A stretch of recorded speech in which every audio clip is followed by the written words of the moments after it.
Lagi ka mag-iingat ha. Thank you, thank you. Bye-bye, bebe. Mamaya na. Yo mga tol brad and sis, tol laki nga po pala. Nagpa-opening ako ngayon sa Jollibee para maagang makauwi at magawa na yung mission natin. You know, ayos na yung pormahan natin. Siyempre suot ko yung 3 skill yun cap galing sa Manning Caps. At sinuot ko na rin yung FS na ibinigay sa akin tol Reynaldo Jr. Wow. Kasi ngayong gabi, ibibigay na natin tong blessing na to. Eh ano, 5 kilong bigas at yung grocery galing sa San Vicente Community Chapter.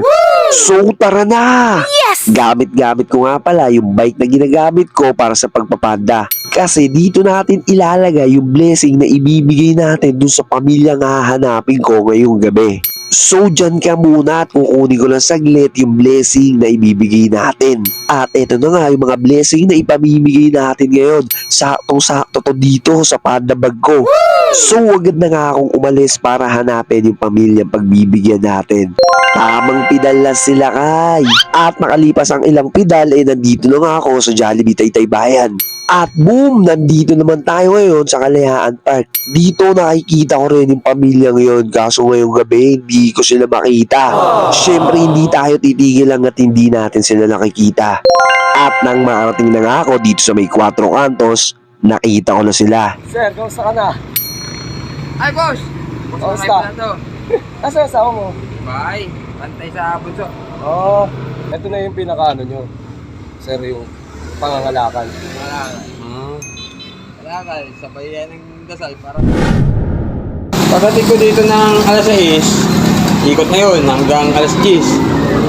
Tapos, kung ang magkano kinita namin, bili kami ng bigas. Tapos, ulam. Saan pa kayo natin? Wala kami sa may lamang... Sa may harap ng palengke. Sa may hardware dyan. Oo. Kay Cortez, hardware. Doon, sa Eskinita? Sa likod. Doon pala kayo nakatira, ano? Ito panganay mo to. Panganay. Pangalawa. Teka lang, may bibigay lang ako sa'yo, sir, ha? Kasi, eto, matagal ko nang gusto ibigay. Hindi nga lang kita matsepuhan sa app. Panggabi kasi ko. Binigay ito ng mga, wait lang. Eto, grocery. Tapos ito, hindi ka na mamumroblema sa bigas. Eto, 5 kilong bigas. Pero, para sa inyo talaga yan. Kasi yan, bigay ng mga kapatid naming Taugamo ba. Para sa inyo yan. Para sa inyo yan, bebe. Ito, grocery para sa inyo. Siguro mga tatagol sa inyo yan, mga 1 linggo, ganun. Kung araw na itong bigas namin.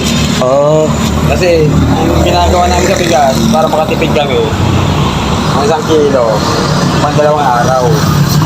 Ginagawa nila para maka-adjust kami. Alimasala ako. Tapos tanghalian, dapay.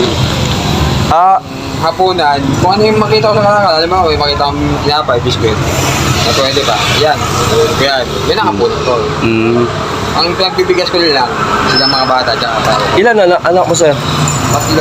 3. Meron ka pang bunso dyan? Yan na yung pinakabunso. Okay, meron pang buto.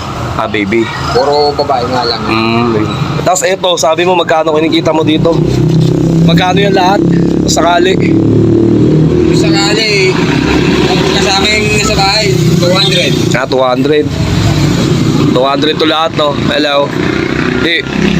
Ngayon, saan pa kayo pupunta pagkagaling mo dito? Iikot pa kayo? Ibabagsak ko lang sa bahay, tapos ikot pa kami dito sa may DB Mart. Dating DB Mart. Gusto ko, pag binigyan ka ng pambayad dito, magpahinga ka na kasi ang oras na rin eh.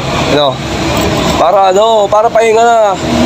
Ibigyan ka ng pambayad dyan. Kaya naman, Wala may grocery na, may pambayad na. Yung syempre naman, hanggat maaari, hanggat kaya, eto. Pagpasensya mo na, sir, sa'yo na yan. Thank you, boss. Para sa inyo yan. Salamat. Palaging mag-iingat Sir Daniel. Laban lang sa hamon ng buhay.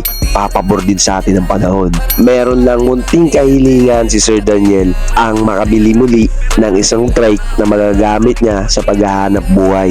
Sa mga gustong magpaabot ng tulong para kay Sir Daniel at sa pamilya niya, pwede niyo po akong i-PM para masamahan ko po kayo mismo sa pamilya ni Sir Daniel para kayo po mismo ang magabot ng tulong na gusto niyong ibigay.